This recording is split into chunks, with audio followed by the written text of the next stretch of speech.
କ'ଣ ପାଇଁ ଆଜି ଏମିତି ଗେଟ୍‌ରେ ଝୁଲୁଛି ଆସନ୍ତୁ ଜାଣିବା।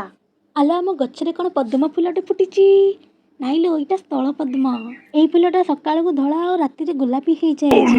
ଆଉ ମା ଏଇଠି 3ଟା ପାର୍ସଲ ନେଇକି ଆସିଲାଣି, ହେଲେ ମୋ ପାର୍ସଲରେ ଏପର୍ଯ୍ୟନ୍ତ ଦେଖା ଦର୍ଶନ ନାହିଁ। ମୁଁ ଦେଖୁନାହାନ୍ତି କେମିତି ଗେଟ୍‌ରେ ଝୁଲୁଛି। ଆଉ ଯେଉଁ ମା ପାର୍ସଲ ଆଣିନଥିଲା ସେଇଥିରୁ ବାହାରିଲା ଏଇ ସୁନ୍ଦରିଆ ସୁନ୍ଦରିଆ ତେଲ ବୋତଲ 2ଟା, ଆଉ ବାହାରିଥିଲା ଏଇ ପାନିଆ 4ଟା।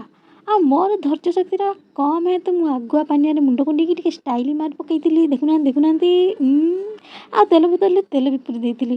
ଆଉ ଫାଇନାଲି ମୋ ଅପେକ୍ଷାର ଅନ୍ତ ଘଟିଲା। ମୋ ପାର୍ସଲଟା ଆସିକି ଆମ ଘର ଦୁଆର ମୁହଁରେ ପହଞ୍ଚିଗଲା। ମାନେ ମୋ ନୂଆ ଲ୍ୟାପଟପ୍‌ଟା। ଆଉ ଏଇଟାକୁ ପାଇକି ତ ମୋ ଗୋଡ଼ ଜମା ମାଟିରେ ହିଁ ଲାଗୁନଥିଲା, ପୁରା ଆକାଶରେ ହାୱାରେ ଉଡ଼ିଲା ପରିକା ଲାଗୁଛି। ସେଇଟାକୁ କୁଣ୍ଢେଇକି ଜାବୁଡ଼ିକି ଗେଲ କରିକି ମୁଁ ପଳେଇଥିଲି ରାତିରେ ରୋଷେଇ କରିବା ପାଇଁ।